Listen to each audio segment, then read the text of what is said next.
Hello, everybody. Eric here with a weekly wrap up for September 28th through October 4th. That's today. And on my channel, on last Monday, I posted a review for Alien vs. Predator Ultimate Prey, an anthology of Alien vs. Predator stories. And it was the fourth book in my book bundle, 5 anthologies, all based on intellectual properties. And on Friday, the final book for that book bundle was The End of the World as We Know It, New Tales of Stephen King's The Stand, edited by Christopher Golden and Brian Keene with an introduction by Stephen King. And as I said, it's an anthology, stories based on Stephen King's The Stand. Wednesday was reading remembrance for July. I had to think about that. July of 2008. And that's what went up on my channel. As for work, well, I think I've talked about this before. We're supposed to ship out 112 units a week. I work in what I call the Vitamix corner, and we basically caulk the seams and polish and pack up for shipping. But there's plenty of people that have to do stuff before we do. There's welding and deburring and buffing and stuff. And so the stuff gets sent to us. We do as I said, the caulking, polishing, packing up, and shipping. Well, Monday, we didn't receive anything. So we were doing other work. Tuesday, we didn't receive anything. So we were doing other work. Wednesday, sometime between 9:30 and 11:30, I don't remember exactly when, we received 4 boxes. That's 64 units. We had to reject 1 box, send it back to get reworked. So at this point, we have 3 boxes. We got the 4th box back relatively quickly. We had all 4 boxes finished by Friday morning, shipped out, and then we had to do other work. So 64 units shipped instead of 112. It's a bit frustrating. We are doing our part. Someone's not getting the stuff to us to get enough done to ship 112. What are you going to do? So that was work. That was about it. Nothing else going on there. I didn't really watch anything. Reading. I finished The End of the World as We Know It, New Tales of Stephen King's The Stand. And then, because that was such a huge honking book, and I even had to record that review in the middle of the week just to have it done to go up on Friday. So I decided to read a couple of novellas, some quick stuff. So I read Hammers on Bone by Cassandra Caw, and Return to Hell House, a prequel by Nancy A. Collins. And then at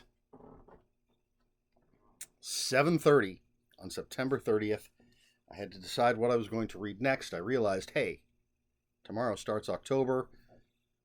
Am I doing something special for October? Why, yes, I decided.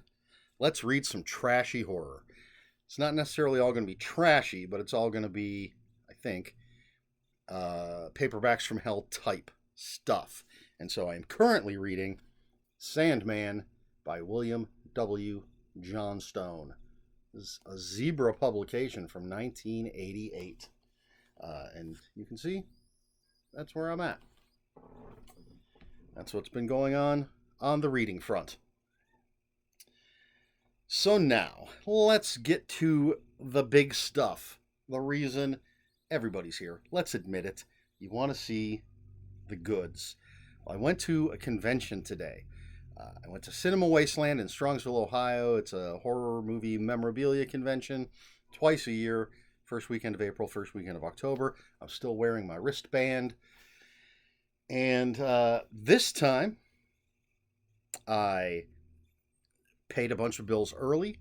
I saved up money because I knew I wanted to spend. Because it's a place to find a lot of really cool things that might be difficult to find elsewhere, or a lot of looking online and paying shipping and stuff. So I'm going to show you everything I got.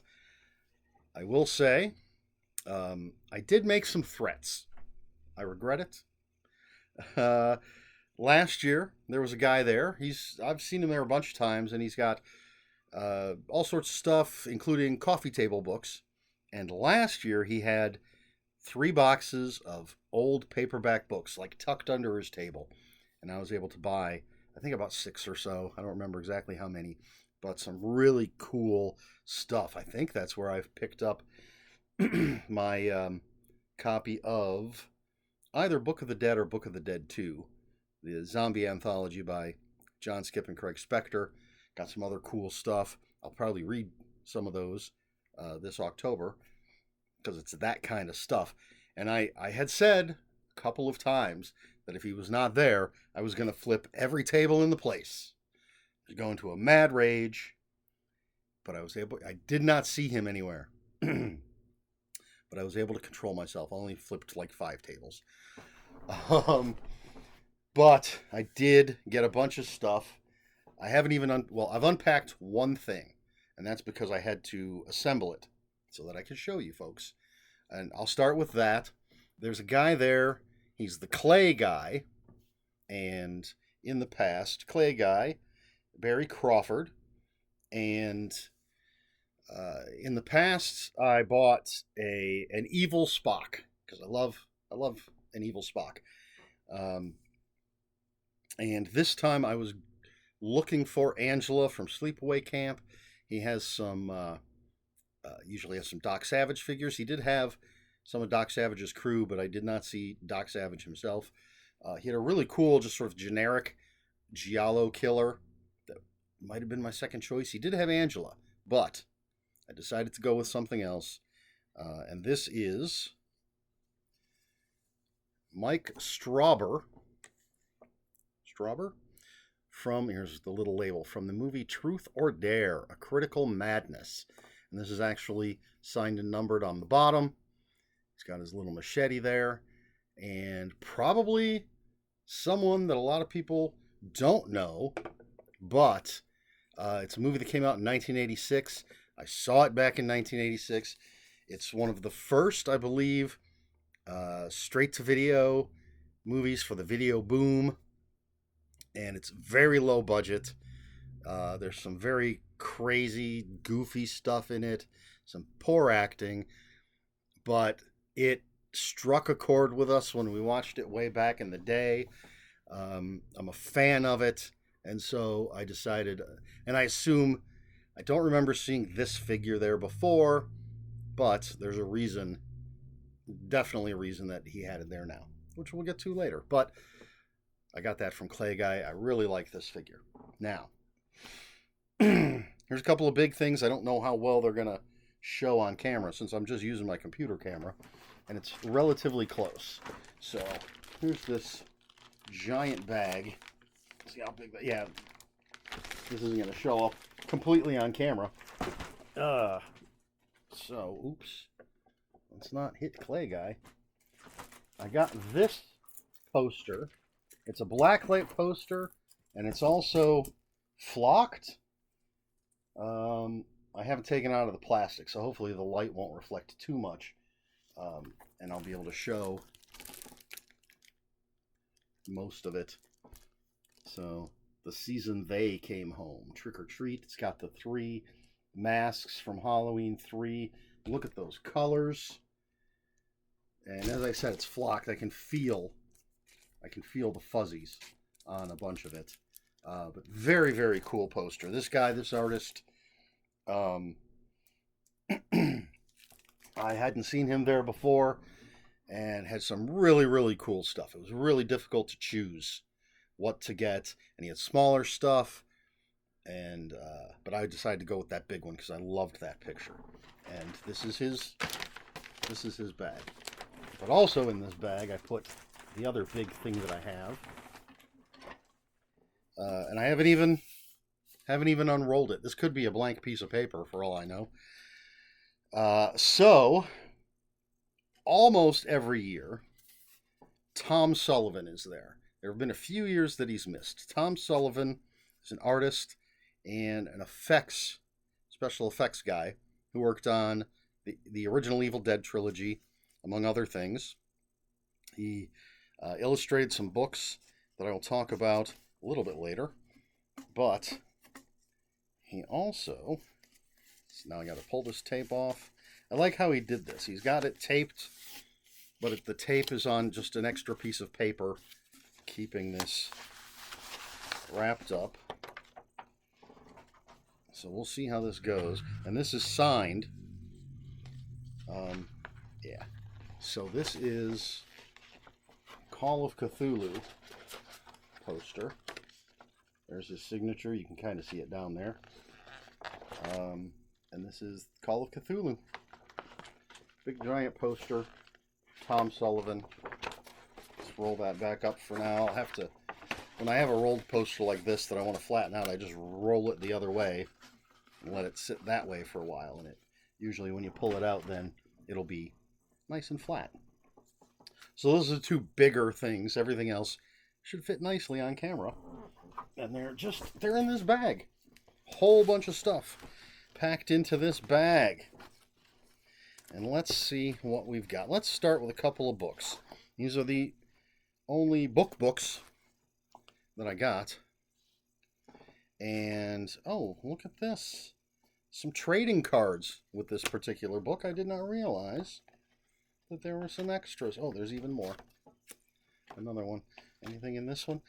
So, two of the people that are always there are Mike Watt and Amy Lynn Best of Happy Cloud Pictures.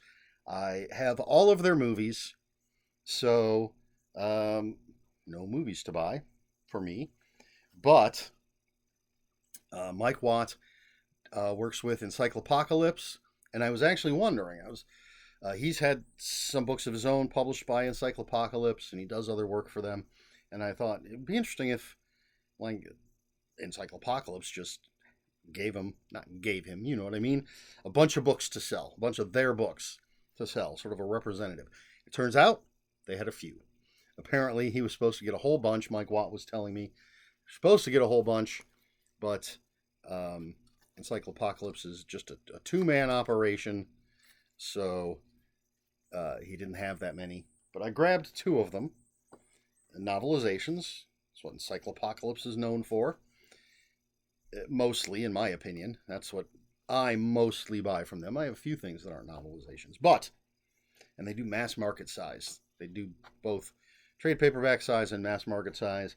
I have some of the trade paperbacks because I was a dummy. And everything else I get from them now is mass market size because I love them. So this is Robot Ninja. The official novelization by Damian Casey, based on the screenplay by J.R. Bookwalter.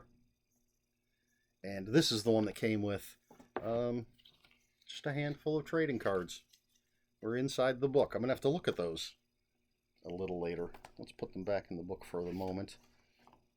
And then the other book that I got from them was a novelization. It says based on the original screenplay by Janet Hetherington and Trevor Payer. And this is Puppet Shark by Kat Velour. I think that's how you would say her name. I have no idea what this is, but it looks like it's a puppet killer shark movie. If it's anything like Puppet Monster Massacre, then I'm all in. There's little extras. There's photos from the movie and stuff in the back. Same as with a Robot Ninja. But this seems like it's going to be a lot of fun. So those are the only two books I picked up. Let's leave the movies for last. So we'll pull this stuff out. We will go with this first.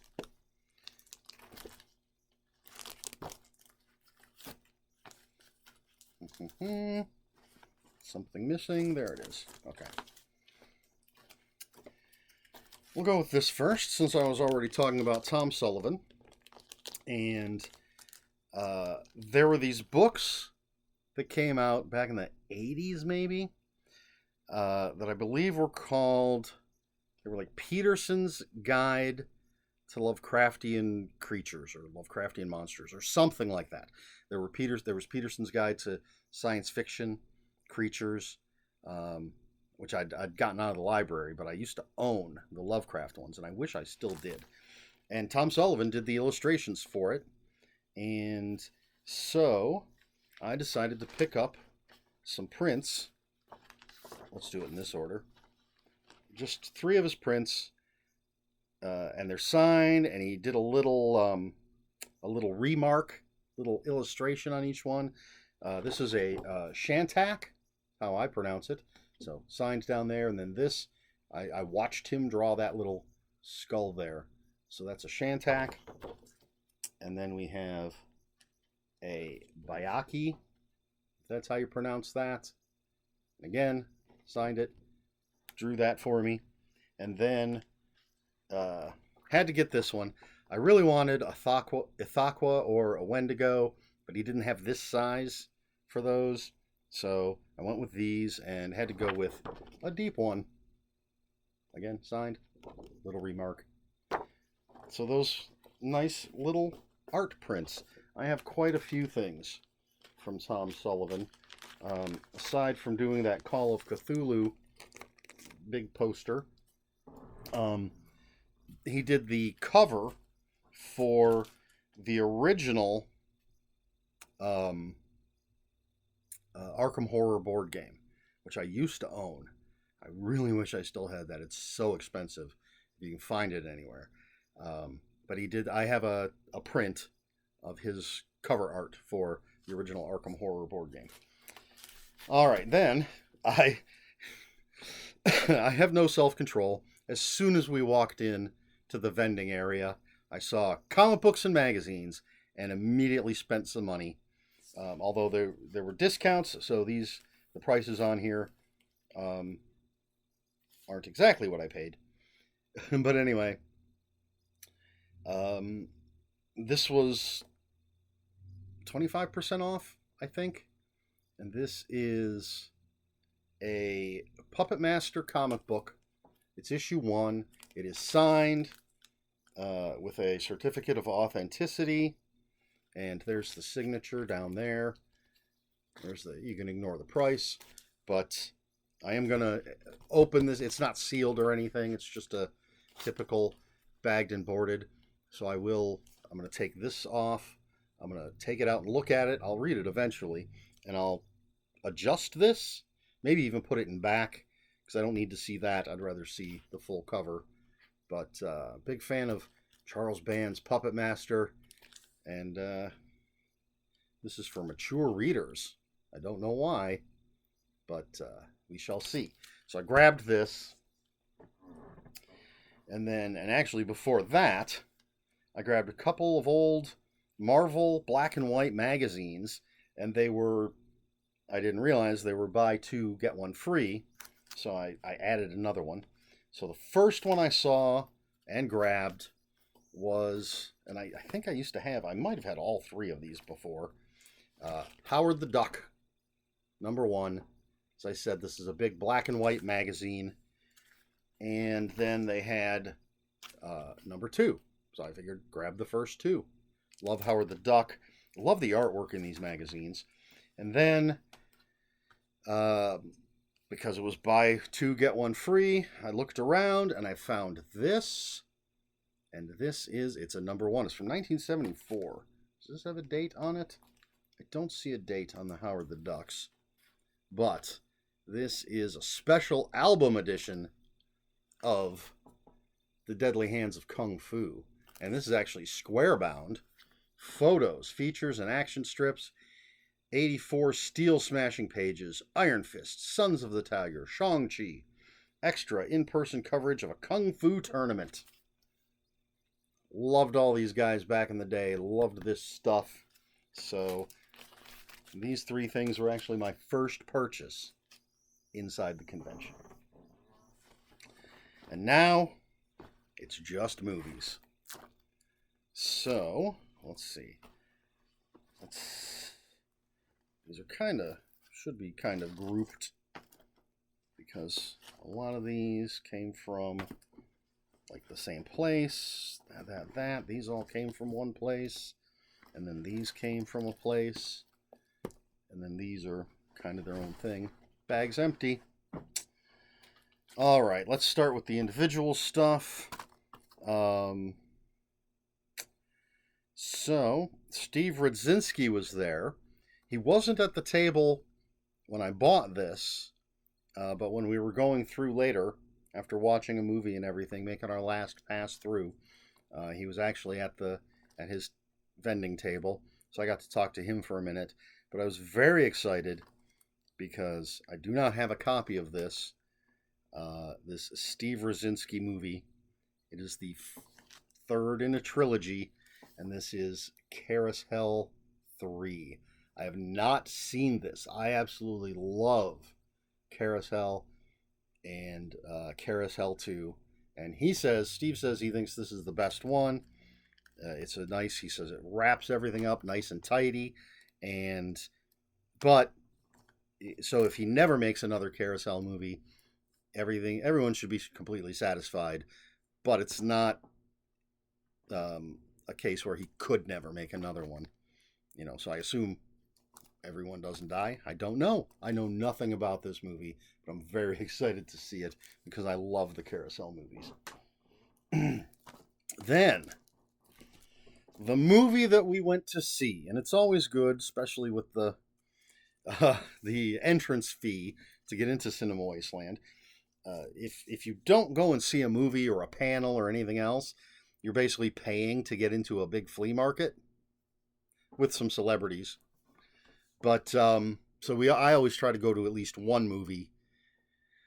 And so we went to see, I was very excited. We went to see Truth or Dare, A Critical Madness.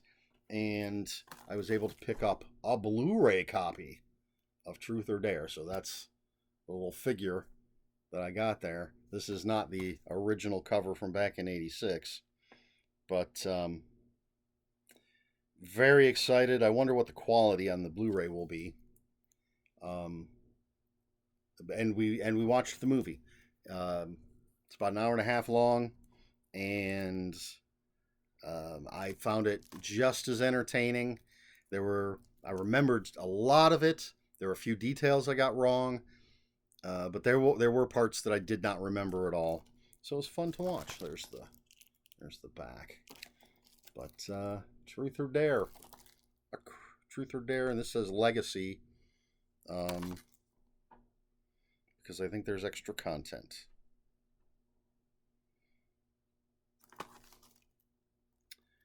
Let's see, where am I going to put that? I guess we'll just put that over here. And then, because that was a bit expensive, they threw in this Killing Spree. I know absolutely nothing about this, just that it's by the same guy that made Truth or Dare. So, yeah, we'll see what Killing Spree is someday. All right, then, so much stuff. This is from, I believe this is Vinegar Syndrome. Let's check and see. Holy moly. Is there a copyright? Is there something? I don't know, but I'm pretty sure this is from. Let's just pop this out of the sleeve and check the back. Yep, Vinegar Syndrome. So,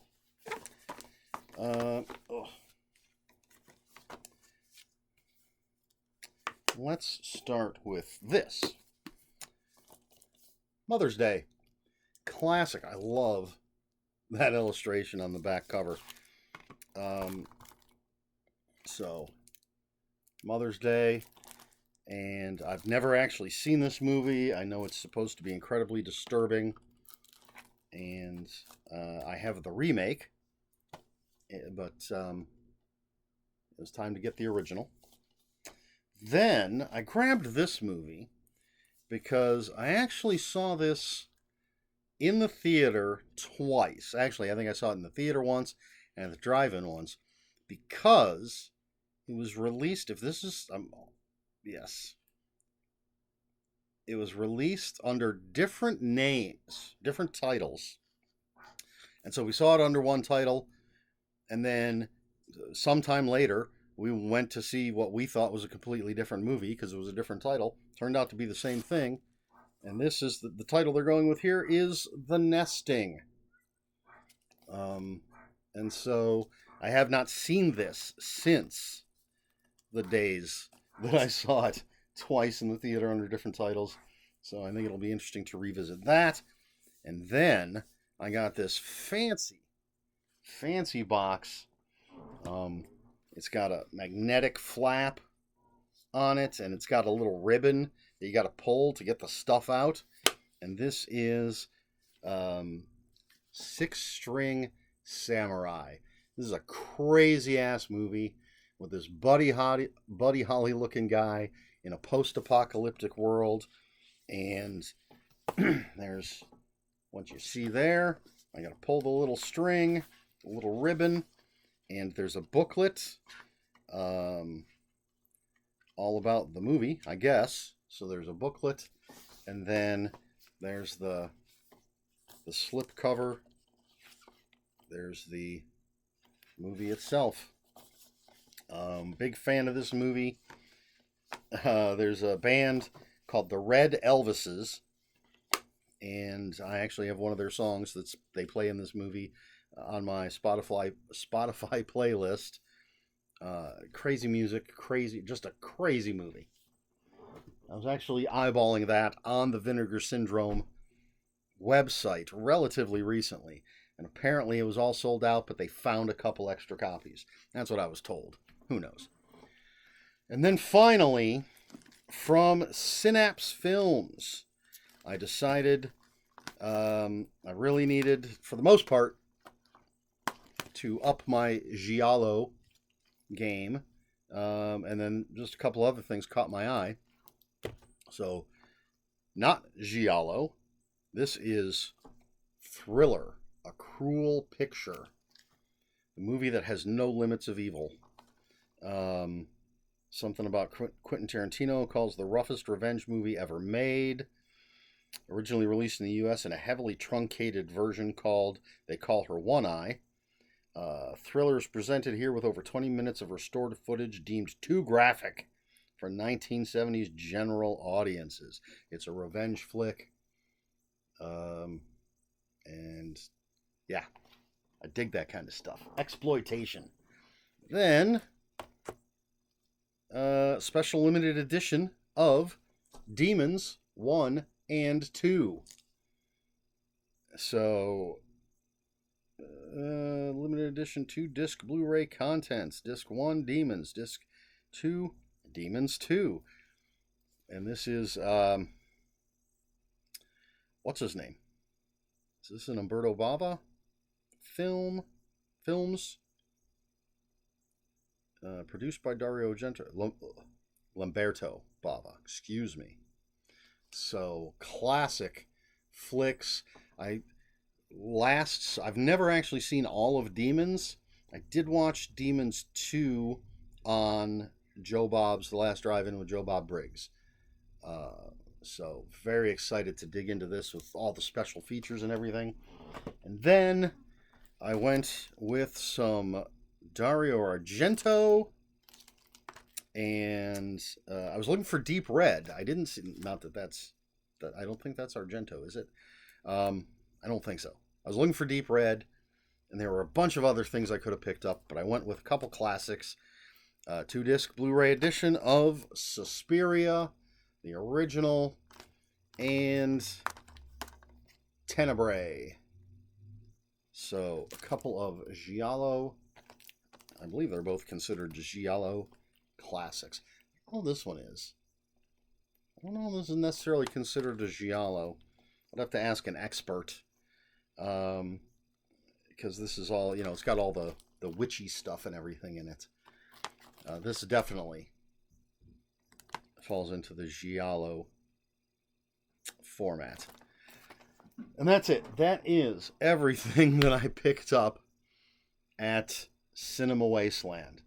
The movies are going to go to a pile that I have over there. Oh, and there is a movie on that pile. I picked up Megan 2.0 at Walmart. That is part of the weekly wrap-up. But yes, I'm going to have to find someplace. I know where the black and white magazines are going because I have a spot where I have a bunch of them sitting over there. I know where the Encyclopocalypse novelizations are. All my Encyclopocalypse novelizations are on a book cart right in front of me. It's the cart that my ring light is sitting on.